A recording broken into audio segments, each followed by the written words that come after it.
دیکھنے اور سننے والوں کی خدمت میں میرا سلام۔ وسطی عرب سے ایک پیاری کہانی نما عقائد آپ کے لیے۔ ایک دفعہ کا ذکر ہے، قسمت باغ میں بینچ پر بیٹھی تھی، اتنے میں وہاں عقل آ نکلی اور عقل نے قسمت سے کہا میرے لیے جگہ خالی کر دو۔ اس زمانے میں عقل اتنی سیابہ کار نہ ہوئی تھی، نہ اسے معلوم تھا کہ کس کے لیے جگہ خالی کرنی چاہیے اور کیوں۔ میں تمہارے لیے جگہ خالی کر دوں؟ آخر کیوں؟ میں تم سے کس لحاظ سے کم ہوں؟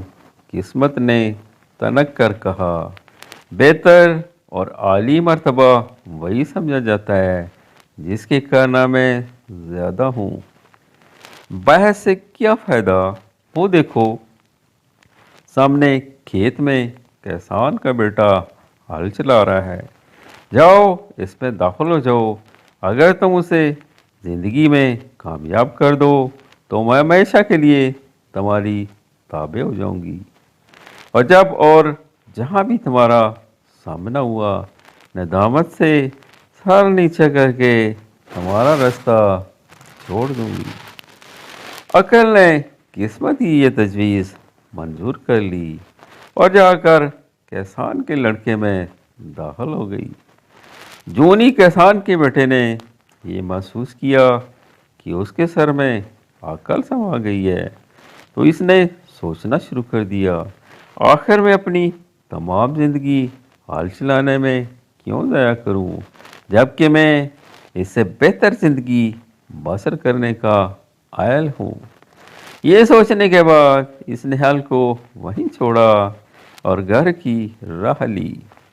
ابا، میں دہقان کی زندگی بسر نہیں کرنا چاہتا، میں باغبانی سیکھنا چاہتا ہوں، اس نے اپنے والد سے کہا۔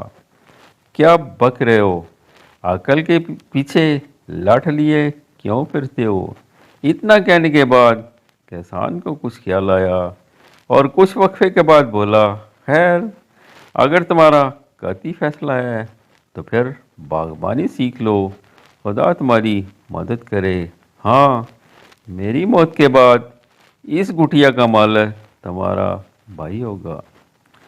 اس طرح وینگ کے ہاتھ سے گٹھیا بھی جاتی رہی، مگر اسے قطعی افسوس نہ ہوا اور وہ سیدھا شاہی محلات کے مالی کے پاس پہنچا اور اس کا شاگرد ہو گیا۔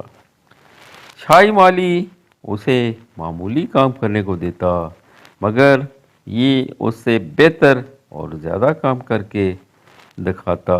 کچھ عرصے کے بعد اس نے مالی کی ہدایت پر عمل کرنا بھی چھوڑ دیا اور اپنا ہر کام اپنی منشا اور سوچ کے مطابق کرنے لگا۔ یہ دیکھ کر مالی کو غصہ تو بڑا آتا، مگر وہ بینک کے سلیقے ہنر مندی کے پیش نظر خاموش رہتا۔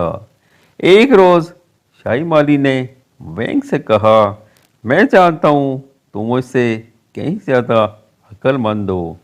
اس کے بعد مالی نے اسے مزید ہدایات دینا ترک کر دیں۔ اب وینگ کو ہر طرح کی آزادی مل گئی۔ کچھ عرصے کے بعد وینگ نے شاہی باغ کو اتنا خوشنما اور پیارا بنا دیا کہ بادشاہ اپنے اس آراستہ باغ کو دیکھ کر بڑا خوش ہوا اور ہر صبح شام اپنی ملکہ اور اکلوتی بیٹی کے ہمراہ باغ میں چہل قدمی کرنے آنے لگا۔ شہزادی بڑی حسین، بڑی پیاری اور بہت ہی اچھی تھی، مگر افسوسناک بات یہ تھی کہ 12 سال کی عمر کے بعد اس نے بولنا چھوڑ دیا۔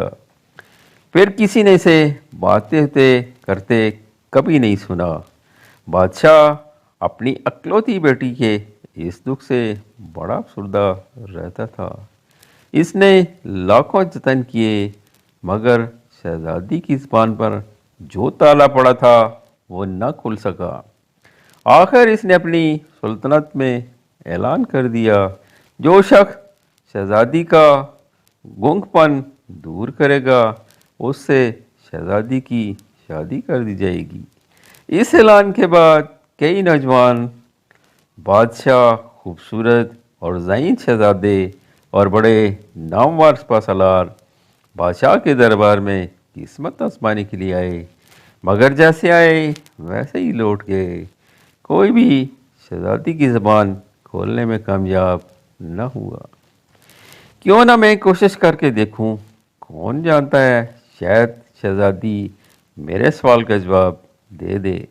وینگ یہ سوچ کر دربار میں حاضر ہوا اور اپنا مدعا بیان کیا۔ بادشاہ اور اس کے مشیر وینگ کی ہمراہ شہزادی کے کمرے میں پہنچے اور شہزادی کے پاس ایک ننھا کتا تھا جسے وہ بہت پیار کرتی تھی۔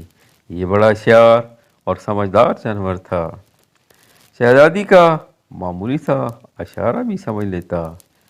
کمرے میں جب وینگ اور بادشاہ اور اس کے مشیر داخل ہوئے تو وینگ نے اس طرح ظاہر کیا گویا اس نے شہزادی کو دیکھا ہی نہیں اور فوراً کتے سے مخاطب ہوا۔ پلو، میں نے سنا ہے تم بڑے ہوشیار اور ذہین ہو، میں تم سے ایک مشورہ لینا ہے، سنو۔ ایک سفر میں ہم 3 ساتھی تھے، ایک بت تراش تھا، دوسرا درزی تھا، تیسرا میں خود۔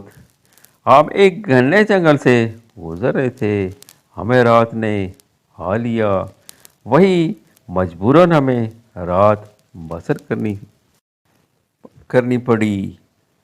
درندوں کے خوف سے ہم نے آگ کا بہت بڑا الاؤ چلایا اور آپس میں طے کیا کہ رات پر ہر ایک باری باری پہرا دے گا۔ پہلی باری بت تراش کی تھی۔ وقت گزارنے کے لیے وہ درخت کے ایک تنے سے نوجوان لڑکی کا مجسمہ تراشنے بیٹھ گیا۔ جب اس نے مجسمہ بنا لیا تو اس نے درزی کو بیدار کیا کیونکہ دوسری باری درزی کی تھی۔ درزی نے جب لڑکی کا مجسمہ دیکھا تو بت تراش سے پوچھا، بھائی اس کا مطلب؟ جب میں نے دیکھا کہ ہاتھ پر ہاتھ دھرے وقت گزارنا محال ہے تو میں نے یہ مجسمہ بنانا شروع کر دیا۔ اب مجسمہ تیار ہے، اگر تم بھی بیٹھے بیٹھے اکتا جاؤ تو اسے لباس پہنا دو۔ بت تراش یہ کہہ کر سو گیا۔ درزی نے کینچی، سوئی، دھاگا نکالا اور مجسمے کے لیے لباس تیار کرنے بیٹھ گیا۔ اس دلچسپ کہانی کا اگلا حصہ انشاءاللہ اگلی قسط میں۔ اجازت۔